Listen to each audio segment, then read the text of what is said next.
Hello and good afternoon. My name is Cynthia Bernardez. I am Program Manager here with the AAAS Science and Technology Policy Fellowships. I will be the moderator for today's live chat. So the live chats are an opportunity for you to learn more about the science policy interface, to explore the different placements and opportunities for STPF fellows, to find out how the fellowships can transform your career, and ask fellows and alumni any questions that you have. On this slide, our previous live chats. As you can see, we have one more upcoming chat in October where you can ask fellows anything. So please share this with, interested candidates, friends, colleagues. It'd definitely be a great opportunity for you. And I am joined today by a panel of fellows and alumni who I will introduce a little bit later. But they're here to share their experiences on the application and interview process. And again, they'll be able to answer your questions live. So remember to submit your questions at any time by clicking on the questions box and typing your questions there.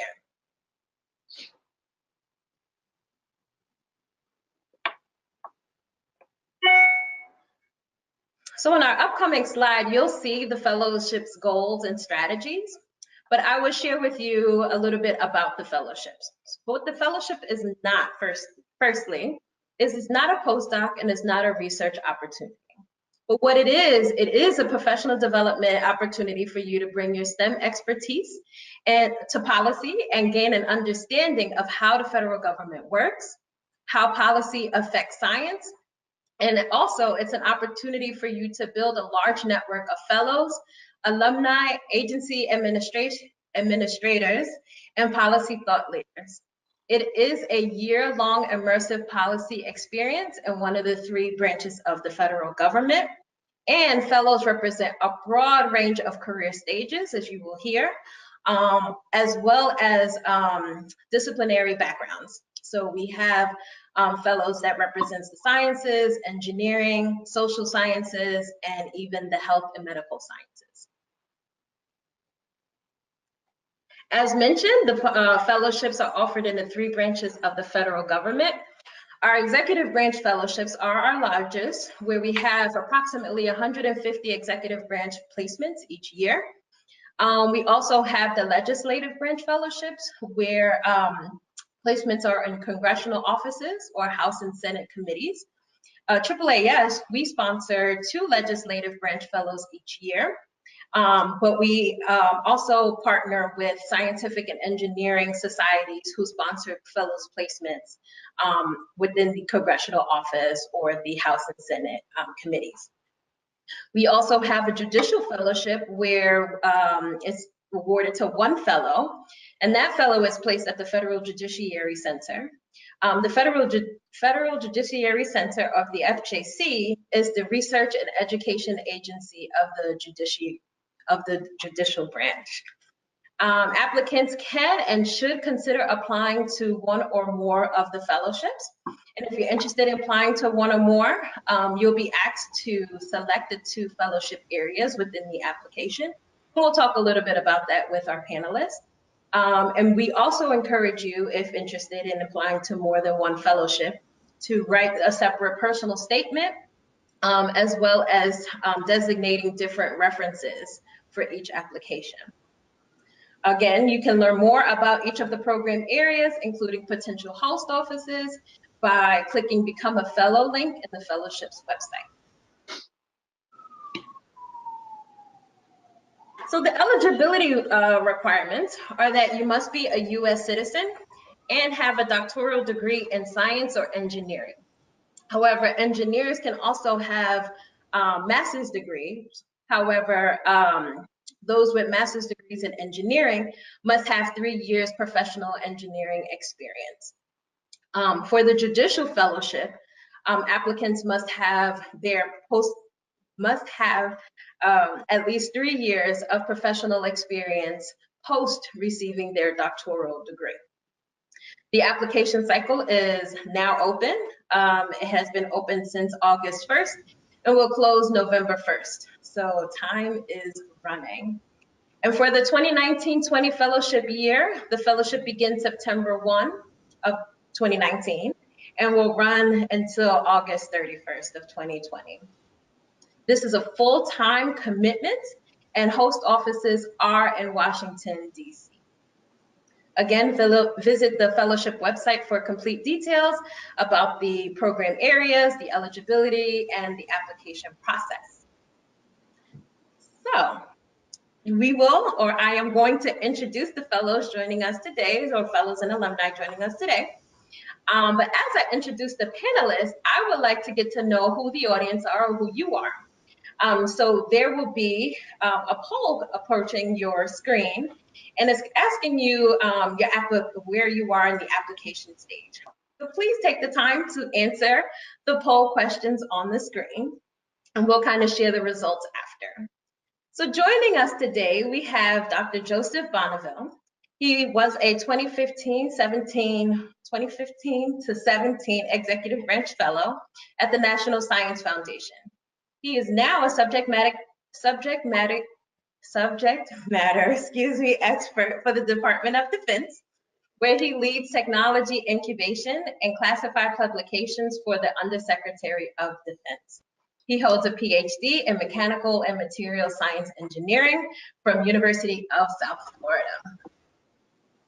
Next, we have Vandana Janeha. She is was a 2017-18 Executive Branch Fellow also at the National Science Foundation. She is an associate professor in the Information Systems Department at the University of Maryland, Baltimore County, UMBC. She completed her fellowship while on sabbatical, and she holds a PhD in Information Technology from Rutgers University. Dr. Janelle Walker is a current Executive Branch Fellow at the National Institutes of Health in the Center for Translation Research and Implementation Science. Say that 3 times. She supports overseeing grants for HIV and implementation research within the Center for Translation Research and Implementation Science, and also moderates scientific panels. Janelle, she holds a PhD in physical activity, nutrition, and wellness from Arizona State University. And finally, we have Dr. Jackie Ward. She is an Executive Branch Fellow at the National Institutes of Health, Office of the Director of the National Institute of Neurological Disorders and Stroke. Say that 3 times. Jackie coordinates NINDS programs that are part of the Helping End Addiction Long-Term Initiative, a trans-agency effort to speed scientific solutions to stem and national opioid public health crisis. Jackie holds a PhD in biomedical sciences from the University of California, San Diego. So thank you all for joining us today. And so we're going to bring the poll back up to see what the results are. And we see, I'm going to move this here. I'm having difficulty because of my privileges seeing the exact number. However, we have 24% that says yes, that they've started the application, 35% not yet, 35% in the future, and about 6% are just curious. So thank you so much for joining us today. This is actually very helpful.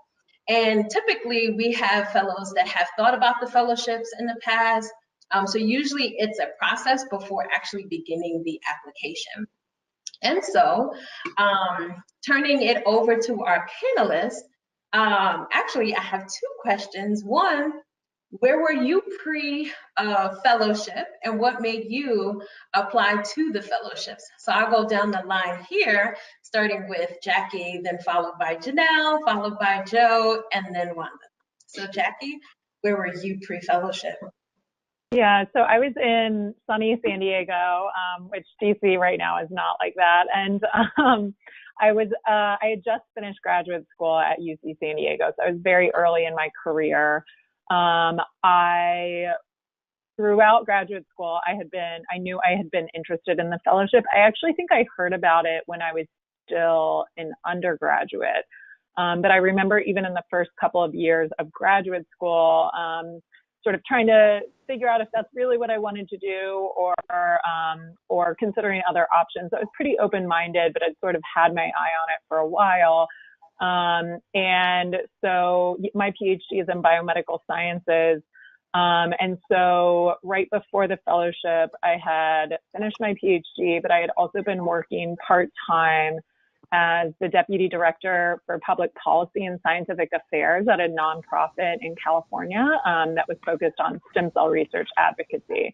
So it sort of gave me a little bit more experience in the policy world, and I liked it. So so I'm straight out of grad school. Janelle? Yes, pre-fellowship. Okay, I was at Hampton University. I was a research assistant professor. That was my first job out of grad school. Did my postdoc and went over there. So I was already kind of on the East Coast, coming from Arizona State University previously, and I actually just came across AAAS through a friend of a friend, and they had done the fellowship, I think, back in 2011.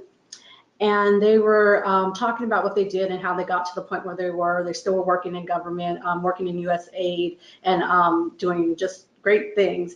And she told me about the fellowship. She told me about the process and what it was. And as she kept telling me, I said, oh, that sounds like something that I really want to do. And the reason why it stuck out so much was because I had been thinking about the broader implications of the work that I did doing, applying my human physiology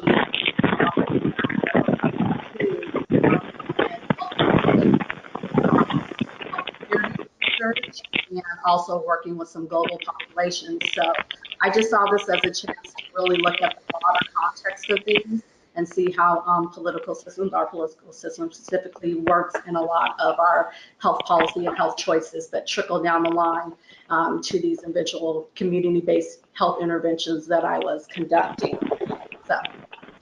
So, well, we kind of lost you a little bit there. Yeah, I heard a lot of crackling. I'm not sure what that is. So. Okay. Well, hopefully our tech team is, in the background, kind of working to make sure that we, can proceed with the conversation. So thank you, Janelle. Joe? Following my PhD, I worked for 5 years for United Technologies Research Center, which is anybody that's in engineering knows it's a subset or a subsidiary of United Technologies Corporation. And so there I was a senior research engineer doing testing for the business units of United Technologies, which include Pratt & Whitney, Otis Elevator, aircraft, and aerospace defense. I actually came across the application from my old advisor, who knew that I was less than enthusiastic about being in Connecticut, being that it was so cold. I loved my job there, and it was a fantastic job. They actually gave me a leave of absence for a year to actually take the fellowship and come down to DC and keep my job. Obviously, I'm still here in DC, so they probably are not as happy as they could be.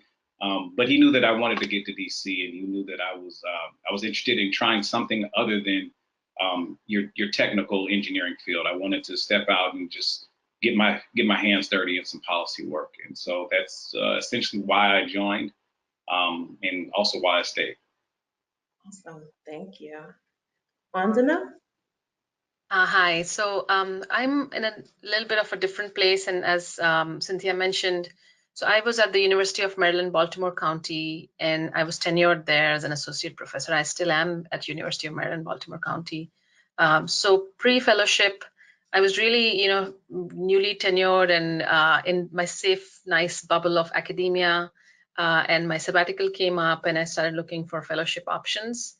And I found many different things, and AAAS STP fellowship really struck a chord with me because I'd been interested in really making an impact with science, and I had worked some with government applications and done some e-government research, and that sort of brought home the idea that I could be in an agency at a policy level and really try to make a bigger impact in how we think about science, how we think about data science. And data science has become really big and pervasive, which is my core area as well. So that kind of prompted me to apply and really break out of that safety bubble and try something new. And it has been very interesting throughout the year. Thank you. So I'm going to turn the table to Joe and Wandana. So where are you now? I mean, you guys now are alumni, and I know that you were on sabbatical, Wandana. So, you know, how has the fellowship kind of shifted your career? So Joe, I'll let you answer, followed by Wandana. For me, I would say that the fellowship itself, it was a fork in the road for me. So it was either become a technical leader in the area that I did my PhD in and did a lot of work within industry and corporate America doing nano characterization and nanotechnology development, or try something new in policy. And so I think the number one takeaway that I got from it was the Fellows Network and the ability to crosstalk with experts from all, excuse me, crosstalk from experts from all fields, and really got opened my eyes to kind of the labor force that is the federal government and how things work necessarily in the federal government. I love DC. I bought my home here, and just decided that this is where I wanted to kind of lay my roots. This is where the kind of the power struggle of the nation goes on in political, you know, from everybody's politics to individual agencies and branches. And so after completing the fellowship, you know, I finished in September 2017 and was working at the DoD in October. After several different offers, just, you know, continuing in some of the work that I was doing. And I guess this kind of answers that gives you a short answer is it changed the trajectory because I am now on the science and technology policy implementation side of things, as opposed to being at a lab bench. And I think I was at a lab bench for long enough. Wandana, thank you. So, like I said, I joined at a kind of a mid-career, and kind of what Joseph was saying, at a fork, thinking about how I want the rest of my career to proceed. So I wanted to kind of take my research and abstract from the nitty-gritty of the research and abstract to the higher level impact that data can bring about. So through my work at the National Science Foundation and at the Office of the Assistant Director and the Science Directorate, I was able to get engaged in some really field-defining new programs that were coming out of there. And NSF is engaged in the 10 big ideas, and harnessing the data revolution is one of the big ideas, which directly connected to my work, but at a much more higher abstracted level, kind of field-defining level. And I was very fortunate to get involved in many of those programs, and you know, got really nice leadership opportunities because they kind of recognized where I was coming from. You know, having community input and writing really some leadership reports and community reports and so on. So that experience really helped me cement myself in my field as well, get the word out about what I really want to do in my area as well. And I started having conversations with UMBC and the leadership at UMBC as well, and how things can be different and how we can bring back some of these things and improve things and how we do some of the pedagogical things and some of the research things as well. And people have been very receptive. I've been able to, you know, continue a lot of those ideas and enhance my own work with that. So I'm back at UMBC. I'm bringing back a lot of things that I've learned. I've brought back a lot of people as guest speakers here and made wonderful connections. And the interesting thing is that when you bring in those leadership things, your organization also recognizes that. So I've seen people on my campus recognize that as well. One of the things that just recently happened is I was appointed as the graduate program director for online programs, which is a step forward in the type of leadership things that I want to do. And I'm moving up in several decision-making places as well, and bringing in the knowledge that I gained in the fellowship. So that's where I am. Yes. So you can go anywhere following the fellowships. And they came from different places, or somewhat of the same place in Joe's case, pre-fellowship. So one of the questions that was asked from an audience member, is the fellowship open to people who have had some previous government experience? Sure. I mean, we're open to people with various experience. It's just not open if you are working in the government and you want to apply to the fellowship. But again, the point that I was trying to make in having everyone introduce themselves is that we welcome fellows from various backgrounds. So now let's get down to the nitty gritty. Let's get down to the application process, for those that can remember.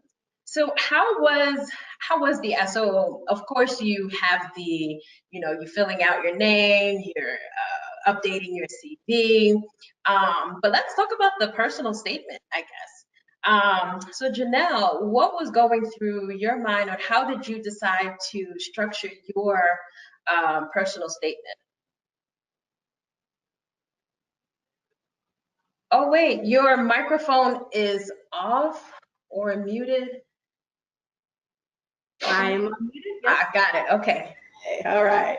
So during the application process and writing it, definitely for sure give yourself enough time, do a draft, go back to it, take your time. Because you may want to say something a little differently and it'll probably, flow better. It's always better to give yourself more time.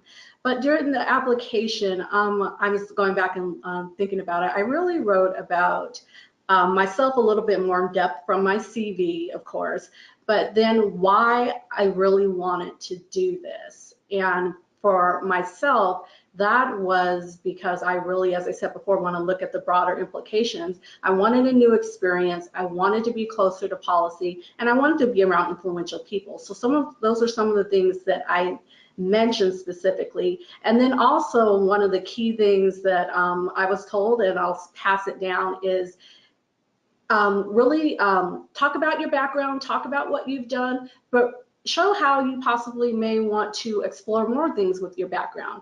I also talked about how open I was to learning new things, how open I was to serving in different spaces outside of my specific field. So really the openness, I feel like that was one of the keys and something that I spoke about a lot. So whether it was my specific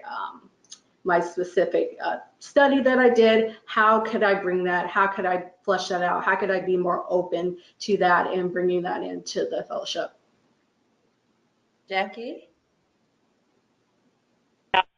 Me? Sorry? You can hear me? Oh, yes. Now Can I you can hear me? you. Uh-huh.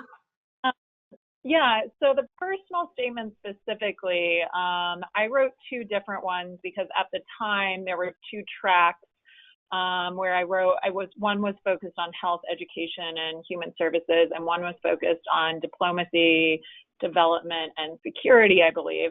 So I sort of wrote two different personal statements with different experiences from my past that were highlighted within it.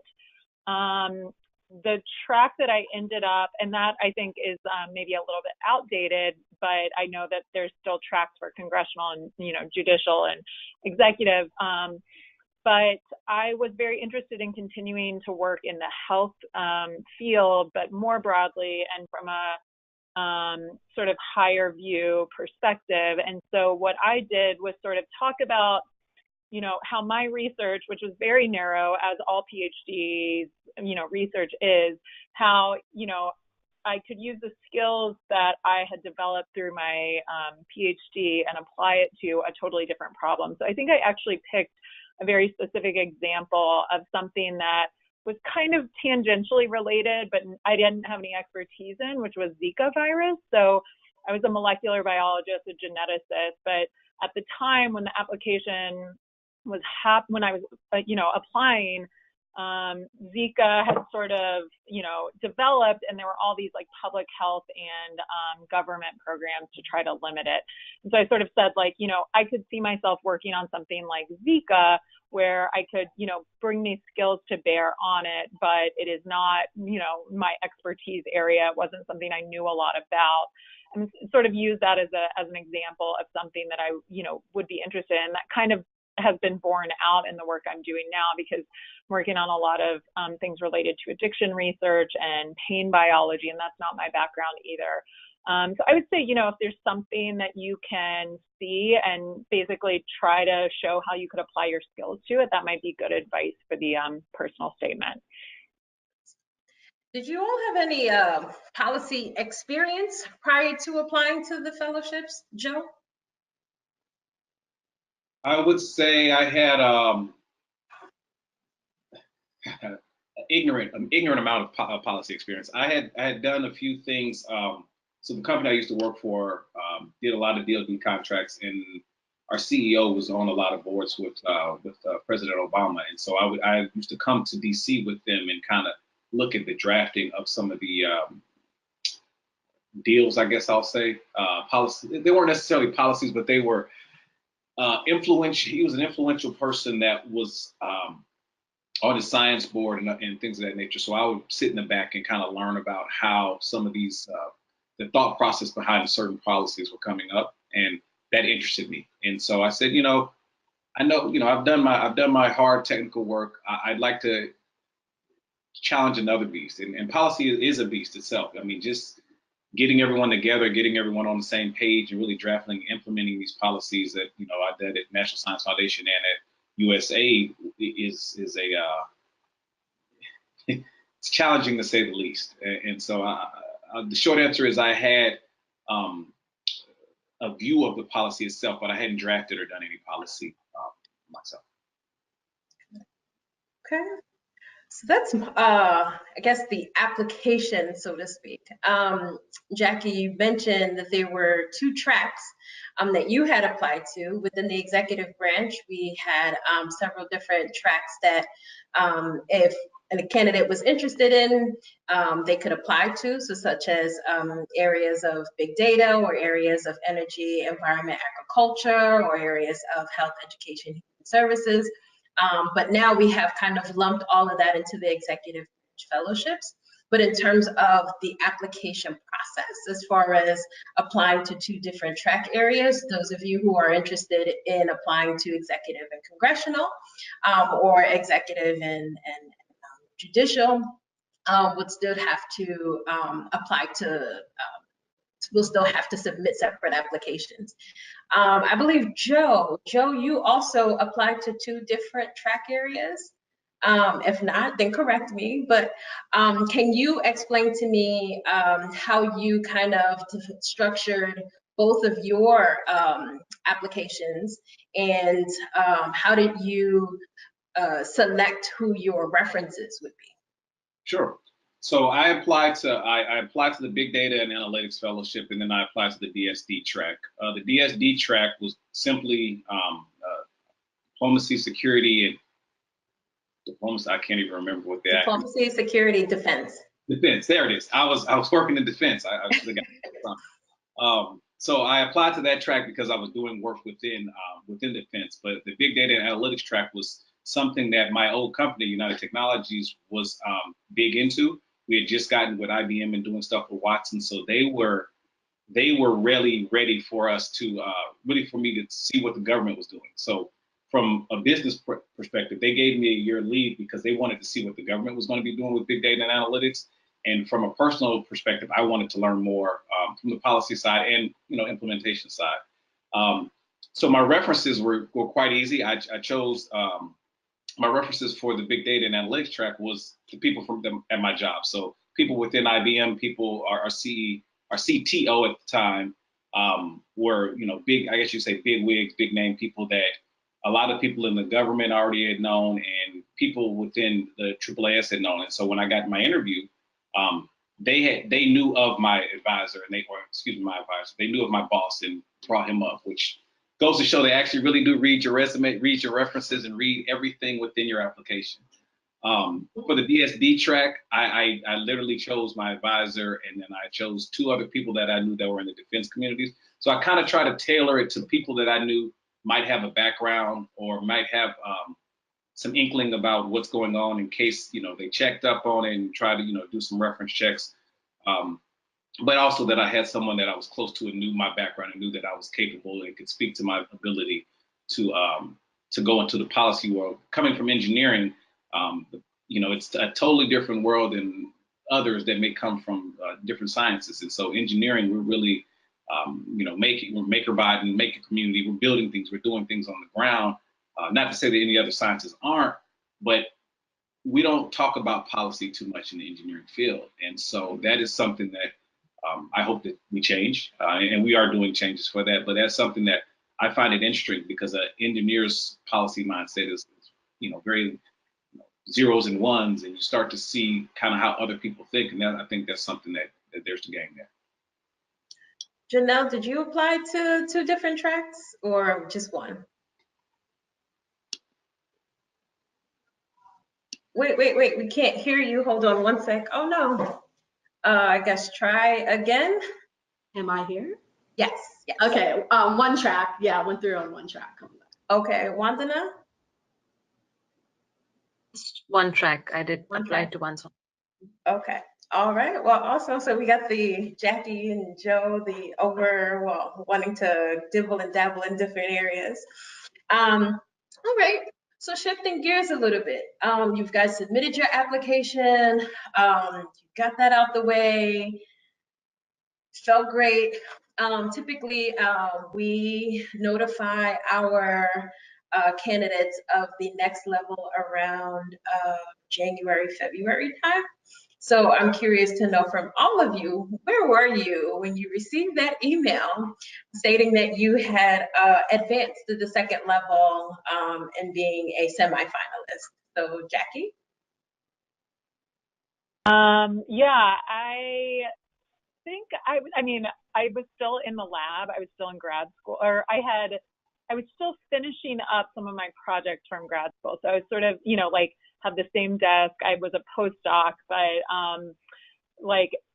I hadn't moved or anything. And so I was at, my lab desk with my desktop there that I'd, been at for like 6 or 7 years by that point. So yeah, I got it in the middle of the workday, and because I had applied to 2 tracks, I heard from one but not the other, which sort of caused a little bit of anxiety, because one was sort of more in my wheelhouse, like health, and the other one was not.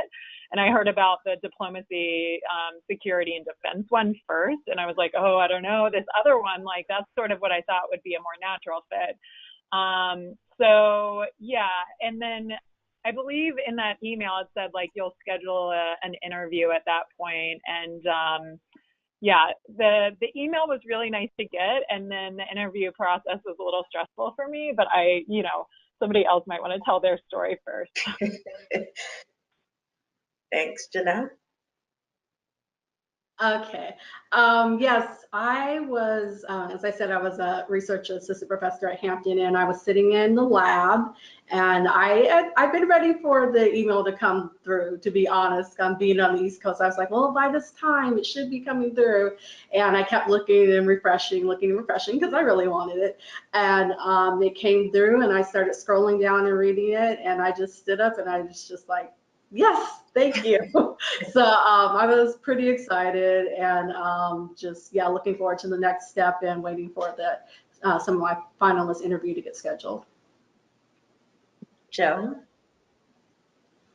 I was actually on vacation in Maui. I remember having my phone out, and I was sitting looking at the beach having coffee. It was in the morning time for me, and the email came through. I was with a bunch of friends, and I got excited and jumped into the ocean. I was like, I got it. This is awesome. And so that was, that was my story. Awesome. Wandana? I wish I was at the ocean. I was in my office, and to be very honest, it kind of registered when I saw that email that I'm going to come out of this safety bubble of academia, if you will. So it kind of registered to me, and I really excitedly spoke to my chair and my colleagues, and I kind of highlighted to them the importance of this and what this means and how prestigious this fellowship is. So it started some interesting conversations in my department as well. So that's where I was. So the semi-finalist, thank you. So the semi-finalist interviews takes place virtually. And so we have selection committee members that have backgrounds in both policy and in science, kind of relating to our fellows. And I will actually, the criteria, what they look for your scientific and technical expertise. They look for your problem solving abilities. They look for critical thinking. What else did they? Leadership potential. So they're looking for all of these things, and they have selected, in this case, these 4 candidates to become semifinalists. And there's a virtual interview. Can you guys share with me a little bit about that virtual interview, as far as what did you have to do what assignment was given to you? Because there's typically an assignment, a briefing memo specifically. And if you guys remember what the question was, or around the, kind of share that, but if not, explain the process and how you prepared for that interview. So I'll go with Wandana first. I'll try to give a specific example as well, but there's this briefing memo that we have to write. We are given scenarios, and we have to kind of narrow down in the context of what we have been doing and responding, to this memo. We have to write kind of a briefing for, let's say, some senior official on an area, and how would they respond to, let's say, an imminent discussion. And you have to provide your expertise in writing that memo and giving that senior official some talking points, if you will, in some sense. And that has become more and more clear in how executive branch functions, is that you write these memos to convey the research ideas, and then they take this and they talk to the right people and so on. But here, the example that I had was really talking about looking at many Wait, I'm sorry to cut you off. You don't have to get too specific, but I guess I just wanted to just learn, or for you to share kind of how it was different from your background and how you prepared. Right. So I'll just give a little bit of a hint in that, just to connect the 2 points. So the topic is kind of relevant to the background that I have. So the topic for me was the topic that I chose was really looking at disparate sources of data and disparate sources of information, and putting that together to provide information that is very, very connected to my background. But at the same time, I had to bring out the input of why this is important for a policy person. Why do they need to know about that? And what impact can this have on the agency for which I was writing? So I tried to bring out those points. And the reason I wanted to mention some of these things here is it seems like a fairly, simple writing thing that you can do, but it turned out to be a very complex exercise. And the complexity in here was really connecting the policy aspect to the science aspect. And I really want to see what some of the other folks also talk about. But from my perspective, being in academic research, and I'm sure some of you guys will vouch for that, is in the academic research, there's a lot of nitty-gritty things that you do, but here you have to abstract yourself to the policy perspective. So I'll stop there, and maybe I can come back if there's other thoughts on that. Anybody else want to share their thoughts, Joe?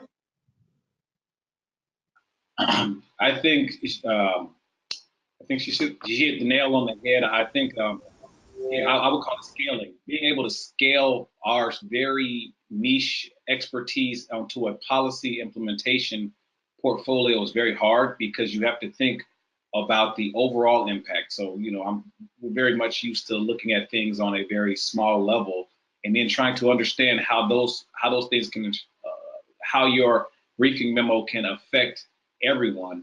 Mine was on big data analytics, and using those in schools to using big data analytics in the school setting in order to determine whether someone should go further in their grade or whether they should stay back. And just the implications all the way from privacy implications are things that I had never even thought about looking at or talking about, to the software and the software and the sensors that you used in order to gather this data. And so when you start to marry those two together, it becomes very complicated. But I would say this as an aside and kind of a quick nugget. I actually ended up doing my virtual interview on my cell phone because we were unable to connect. And so it's for those who become finalists, just, I would say, test your connections. I guess I didn't do enough research in testing my connections, and they couldn't. I ended up, talking on my cell phone to them and giving my briefing memo across on my cell phone, worked out, thankfully, but just as an aside.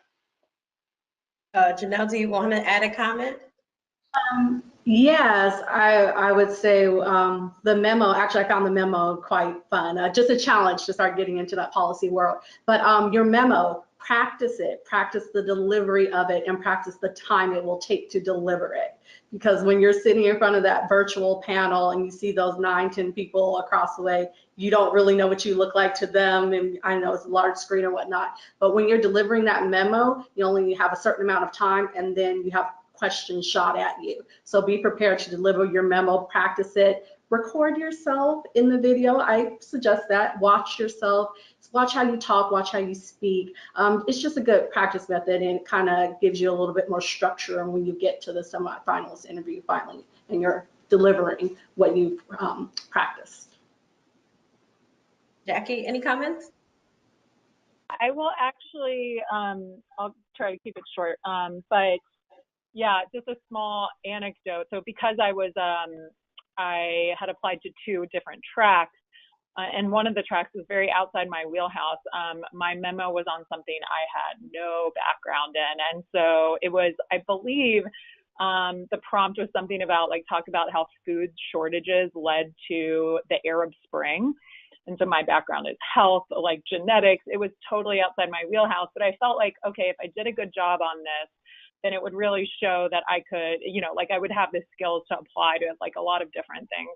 And so I wrote this memo. I read so much about the Arab Spring, a lot, and I learned a lot. So it was actually a really interesting process. And I had a lot of people read the memo, not people that were experts in that area, just my friends and colleagues, to make sure it was understandable. And I think that that is something that in my current job now, that's good practice is you don't know, the people you're writing these memos for aren't experts in, food shortages or the Arab Spring, for instance, and just making it understandable to someone who doesn't have a lot of background in it is important. And I will also say the interview itself, the very first question that I was asked was, how can you apply this to peace in the Middle East? And I was just my brain kind of melted because I was just I don't have any idea. And so I will say there's just keeping calm and the panel knows you're not an expert necessarily on these things, but just being able to show how you think through a challenging question like that, I think is really important. And sort of, getting your point across concisely, but still scientifically accurately is important. So that would be my advice. Thank you. So then that is the semifinalist status or realm. And then finally, within the application stage or within the interview stage, we move on to becoming a finalist, or actually, you're still semifinalist. No, actually becoming a finalist and coming or being invited for interview week. An interview week is the opportunity for our finalists to interview with agencies. And so some fellows, have a favorite agency in mind when they come into interview week, and some either go to that agency or some realize that they may not have been a good fit agency-wise, and then they are in a different fellow or in a different agency or place in a different agency. So for Jackie, so how did you prepare for interview week? Which I think that's a big question. So let me tailor it down a little bit. What was your favorite agency? And when going through interview week, how did you sort of navigate your interviews? Yeah. So interview week for me, I was weighing a lot how far I wanted to go outside of my comfort zone. So as my introduction, I'm at the National Institutes of Health now, and I'm at the National Institute of Neurological Disorders and Stroke. My background was in studying a disease of the brain, so that kind of fits a little bit. And so I interviewed for a number of positions at NIH, some much closer to my like scientific expertise, some that were totally out of left field, but still health related. But then I had a number of interviews at USAID, at the State Department, and I actually was really interested in some of the Department of Justice positions, and reached out to a lot of people and never heard back. But I was sort of like, you know, I wanted to get a feel for how far I wanted to go outside of my comfort zone. And so the interviews were all, I found them to be all really like interesting. And in the end, for me, it sort of came down to two positions. One was at NIH, very close to what my background is, and one was at USAID. And so, you know, that decision was really, it felt like kind of a flex point. But I had friends who, came in with sort of a similar background and chose a different track and like went totally outside of their comfort zone. And we both had really good experiences. So I would say just be open. The interviews, like for me, it's, you know, once you're in person talking to somebody, it feels a lot more comfortable. And you can sort of get an idea of the best fit, the best people around you. You can always follow up with people after the interview to discuss the actual work a little bit more. But for me, it was a combination of factors, and I've been really happy where I am at NIH. Joe?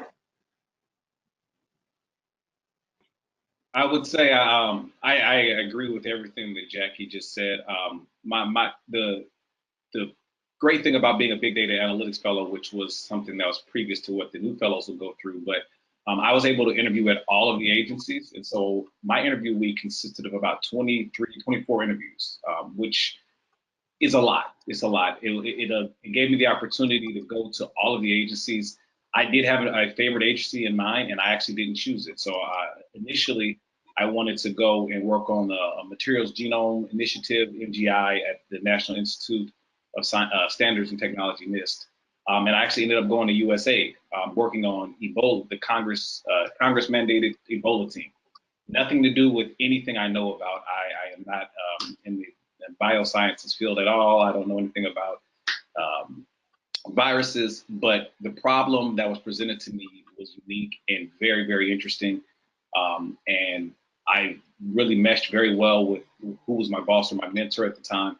And I thought, this is a good fit. Let me step outside of my comfort zone and let me try something new. I mean, it's only for a year.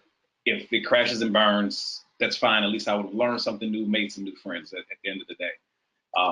And so my advice that I give to people that are in this finalist thing is keep your options open. It's really interesting to go to all of these different federal agencies and really find out what people actually do. The thought is that people in federal government don't work or they don't work hard, and it's really not true. People are very passionate about what they do, and they really do a good job. And so I find it interesting to find out what other people do, and that was something that I think I took with me. So I'm seeing that we have some questions coming in from the audience, which I'm very excited about. Please keep them coming. So I will read some of them to you all.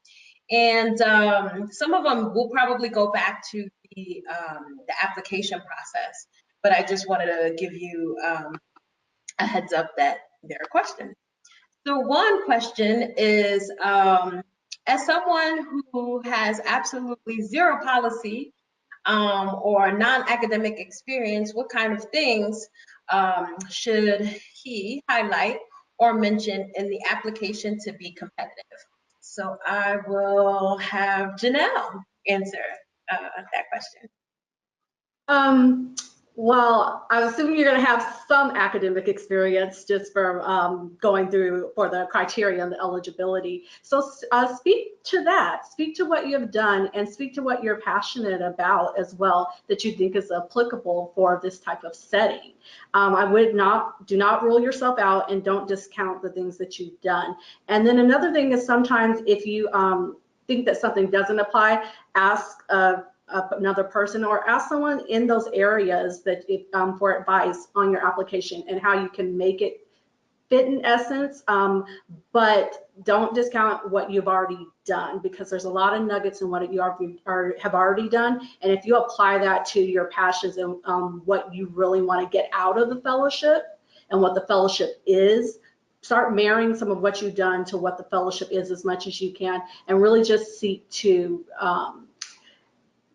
give credence to what you have done, because it does matter in it. Okay. I know, Joe, you kind of didn't have much policy experience. Actually, everyone didn't really have much policy experience. Does anyone else want to add to that question? And I'll let you guys have at it. Let's see how this goes. Yeah, I would just say, like, if you don't have any policy experience, there's still skills that you have that would be applicable to policy. Communicating is one of them. Like, if you have written anything ever, like, even if, I mean, you could cite your scientific publications, but also like any blog posts, you know, anything that just shows that you can communicate in writing or in speech, like, you know, videos, elevator pitches kind of thing. I think that would be applicable experience too. And then I piggyback on that to say one of the things that I put, because I did have less policy experience, was the ability to communicate very complex topics to the standard audience, right? So turning very complex things into the vernacular so that people would understand was something that I highlighted through work I'd done with students in one of my nonprofit organizations, and being able to take complex scientific principles in mathematics and make it fun and easy for people to digest, because people you work with in these offices, other than like NSF and NIH, are not going to generally be your PhDs in XYZ. They're going to be people that may not have an understanding of the science behind it. So you want to be able to communicate those things effectively and efficiently.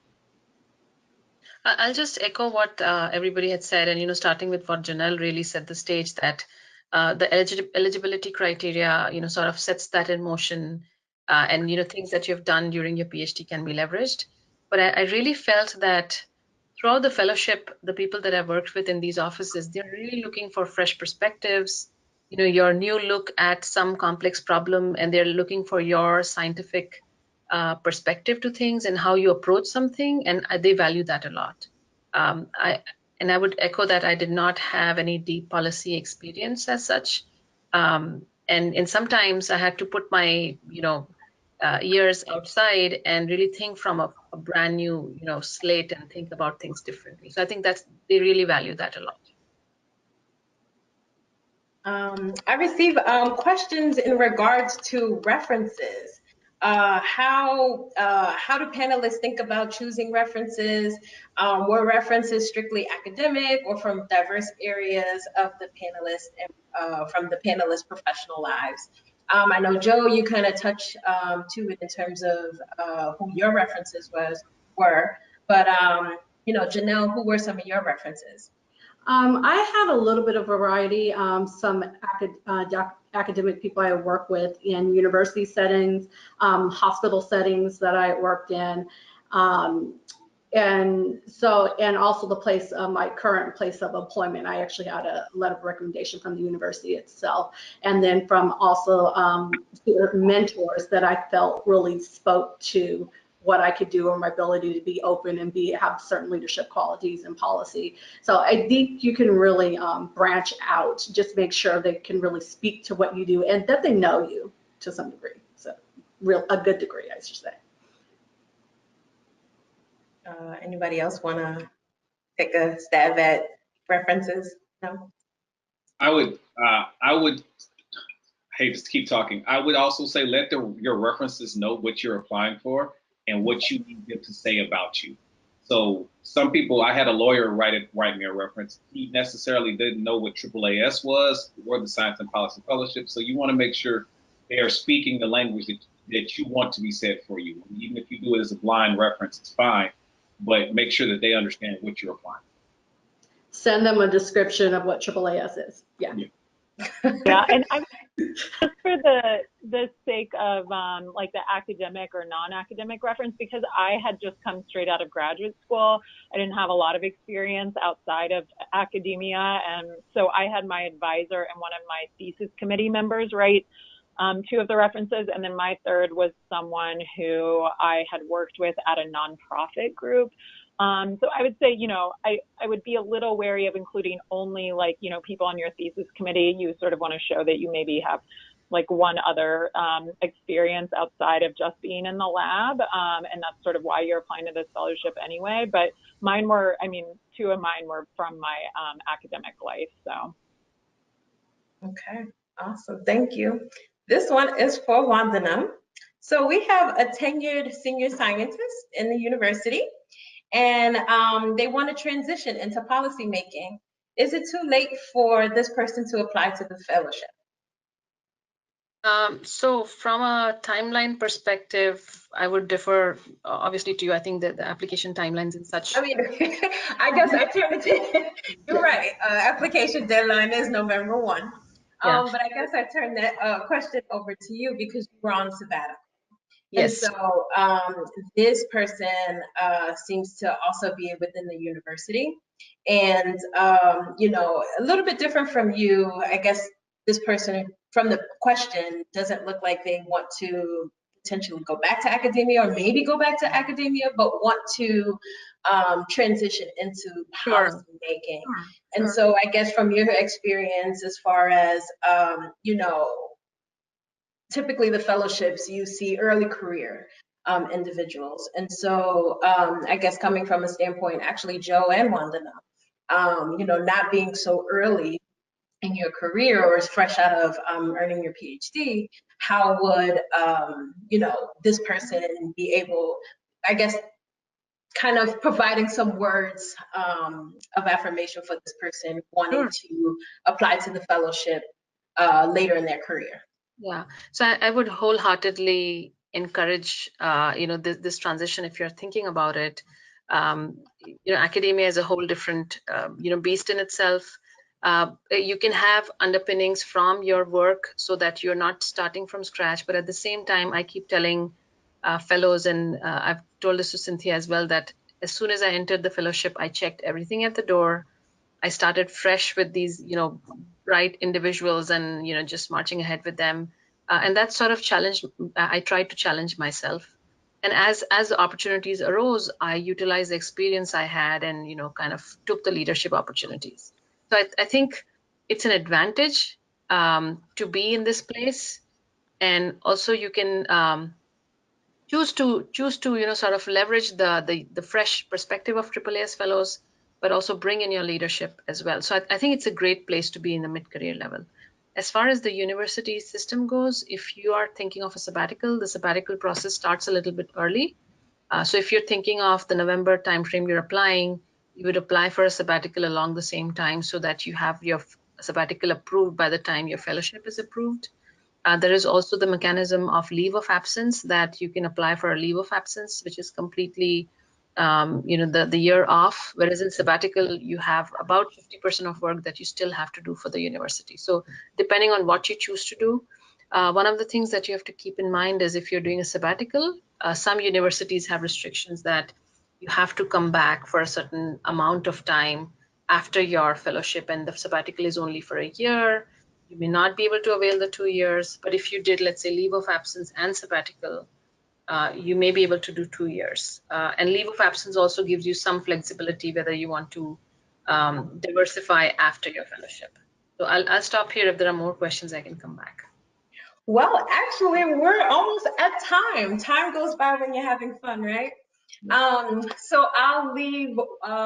So let's choose here. So Joe and Jackie, if you guys can share 2 nuggets or 2 words of advice for panelists, for audience members thinking of applying to the fellowships, what will you give them? So, Joe.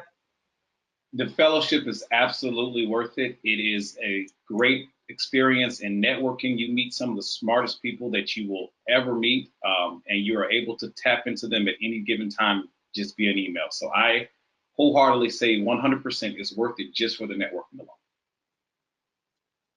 Jackie? Yes, I would echo that. And I would say keep an open mind to what if you're applying, go for the application. Once you start going through the process, keep an open mind about everything. And then once you get here, I think what I've been telling people is just say yes to everything until you can't anymore. I mean, we're all eventually you'll be saturated, but keep an open mind about the project you're working on and the work you're doing once you get here too. Awesome. Panelists, thank you so much for participating today and sharing your experiences. And so, let's see. Thank you. These are my notes that I must read. And our next live chat, everyone, is October 17th, where we will be talking. Well, actually, we won't be talking. It's the opportunity for you to ask a fellow anything. So October 17th at 3 p.m. Please remember the application deadline is November 1st. It will be here before we know it. So please start today and then continue to progress within your application. Once again, thank you for participating, and audience members, thank you so much for sharing your experience. You guys have a great afternoon. Take care. Thank you. Bye.